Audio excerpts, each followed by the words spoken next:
이 새 정부 국정기획위원회가 이재명 대통령 공약이기도 한 헌법 개정에 대해서 최근 추진 시기와 절차를 고민하고 있다고 밝혔습니다. 이 40여 년 만에 이루어지는 개헌인 만큼 교육 관련 조항들도 이번 기회에 손볼 수 있을지 교육계 관심이 모아지는데요. 먼저 영상 보고 오겠습니다.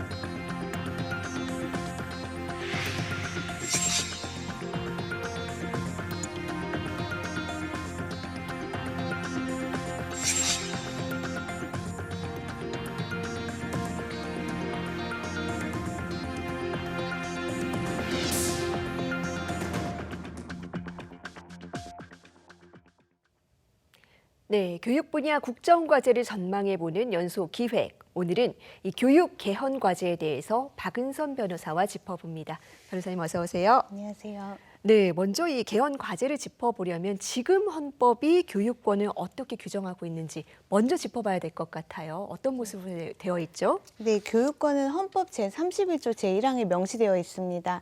하나씩 뜯어서 설명을 드리면요.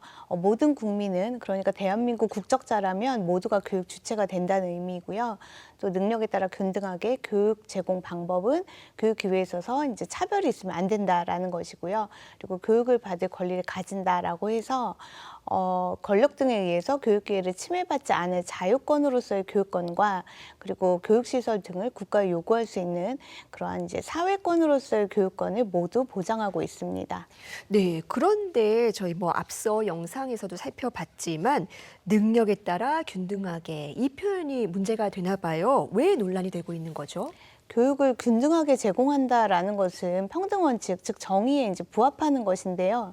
문제는 그냥 균등하게가 아니라 능력에 따라 균등하게 있습니다.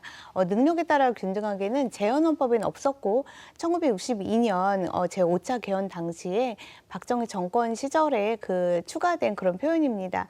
당시의 개헌 취지도 그랬지만 헌법재판소도 이 부분을 사회 경제적 영역과 관련지어서 해석을 하고 있습니다. 즉 우리 헌법재판소는 이 표현을 시험 점수가 같음에도 경제적 여건이 다르다고 해서 교육을 달리 제공받으면 안 된다 이렇게 이제 해석을 하고 있는데요. 근데 이건 이제 뒤집어서 보면은 그렇다면 시험 점수가 높은 학생한테는 우수한 교육을 또 낮은 학생에게는 좀 우수하지 못한 교육을 제공해도 차별이 아니다 이렇게 이제 해석이 될 수 있는 것이죠.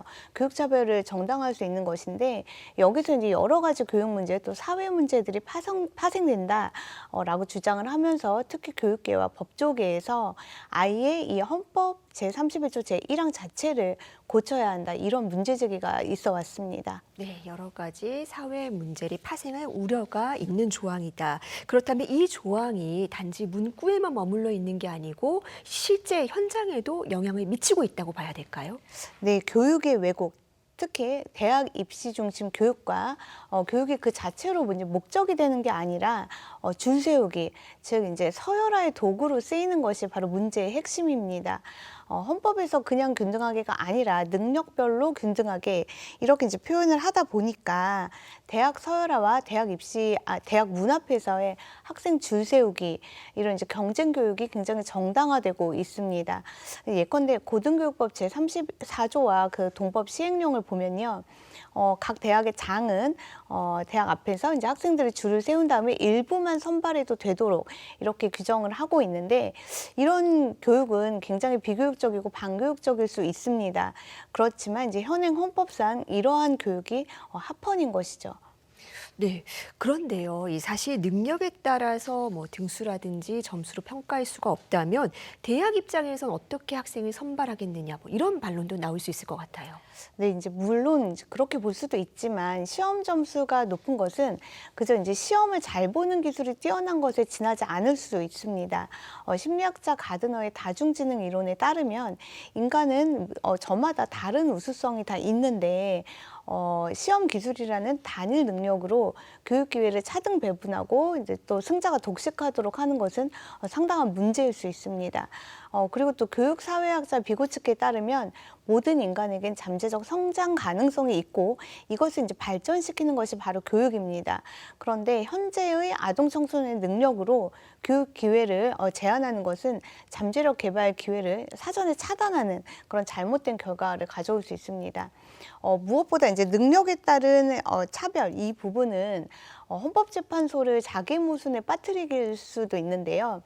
강남, 목동 등의 교육특구 고등학생의 100점은 그 자신의 능력보다 학원빨 또는 무슨 부모빨 뭐 이럴 수 있습니다. 그러니까 7세 고시 시기부터 막 지원을 해온 이런 배경이 원인이 될 수 있죠. 반대로 도서벽지 학생의 70점, 50점은 부모의 무관심이나 아니면 낮은 사회경제적 지위 때문일 수도 있는데 이런 배경을 다 무시한 채 100점을 받은 학생만 명문대에 진학하도록 하면 이것은 오히려 헌법재판소가 반대하는 사회경제적 지위에 따른 교육기회 차별이 정당화되는 그런 이상한 결론에 이르게 됩니다. 네, 여러 가지 가치들을 잘 조화시켜야 될 것 같은데 그렇다면 이 국민 모두가 적절한 교육을 균등하게 받게 하자. 이 취지를 살리려면 앞으로 어떤 식의 개헌이 이루어져야 될까요? 세 가지로 나눠서 말씀드릴 수 있는데요. 일단 능력에 따라 이 부분을 그 재헌헌법 시절처럼 아예 삭제하는 것이 있습니다. 노르웨이나 스웨덴의 헌법이 이렇게 규정이 되어 있습니다. 둘째로 시험 점수만으로 교육 기회를 제한하지 않도록 개인의 적성, 흥미, 소질 등에 따라서 균등하게 이렇게 바꾸는 방법이 있는데요. 핀란드 헌법을 보면 본인의 능력과 특별 요구에 따라 교육 기회를 제공한다고 되어 있습니다. 그리고 2018년 문재인 정부의 교육 개헌안에도 모든 국민은 능력과 적성에 따라 균등하게 교육을 받을 권리를 가진다라는 안이 제시된 바 있습니다.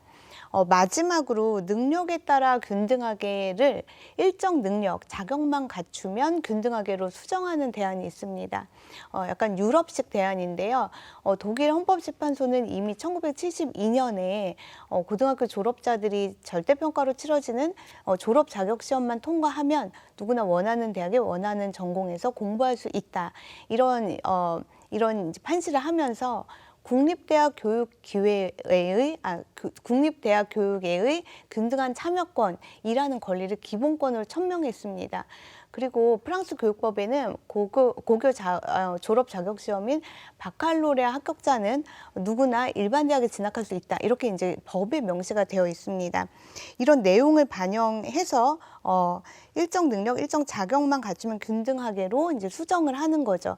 이렇게 되면 나아가서 우리도 유럽식처럼 졸업 자격 시험 이런 이제 절대평가로 치러지는 이런 시험만 치르면 누구나 원하는 대학에서 공부할 수 있는 그런 개혁도 이루어질 수 있을 것 같습니다. 네, 법적인 기반이 평가 체계에도 큰 영향을 미칠 수가 있겠네요. 또 이 헌법상 교육 관련한 또 중요 조항 가운데 하나가 바로 교육의 정치적 중립성입니다. 역시 논란이 많은 부분인데 어떻게 보완이 될 필요가 있을까요? 네, 관련해서 살펴볼 것이 이제 헌법 제31조 제4항인데요. 여기서 이제 핵심이 바로 보장한다 이 부분입니다. 이 조항은 이승만 정부 시절에 교사와 학생들이 굉장히 시위에 많이 동원이 되고 활용이 됐습니다. 그래서 이제 이런 문제를 해결하기 위해서 교육을 정치적 억압, 악용 이런 곳으로부터 이제 보호하기 위해서 4.19 혁명 이후에 개헌이 됐습니다. 그런데 이제 현재 이 헌법 조항에 대한 해석이 좀 왜곡이 되다 보니까 교사의 정당 가입과 활동 그리고 또 교사의 정치 후원 그리고 또 피선거권 이런 것들을 모두 정당화하는 그런 근거가 되고 있습니다. 최근에 이제 서희초 사건을 겪으면서 선생님들께서 정치 참여의 필요성을 굉장히 많이 느끼셨고 그래서 이제 참여를 하려고 하다 보니까 이제 한계가 명백하다 보니까 우리는 정치적 금치산자, 정치적 신민이다 이런 얘기를 하시면서 이 정치적 기본권을 강력하게 주장하고 있습니다. 이런 측면만 고려해도 헌법 제31조 제4항에 정치적 중립성이 보장된다. 이 부분의 해석이 왜곡되지 않도록 교육을 정치적 파당적 또는 개인적 편견을 전파하기 위한 방편으로 이용되지 않는다. 이런 식으로 수정될 필요가 있다고 생각합니다. 네, 이르면 내년 6월 지방선거에 개헌 투표가 붙여질 수 있다는 전망도 나오는데요. 시간이 많지는 않은 만큼 또 교육 개헌 과제를 둘러싼 논의도 빠르고 또 진지하게 이루어져야겠다는 생각이 듭니다. 변호사님 오늘 말씀 여기까지 듣겠습니다. 감사합니다.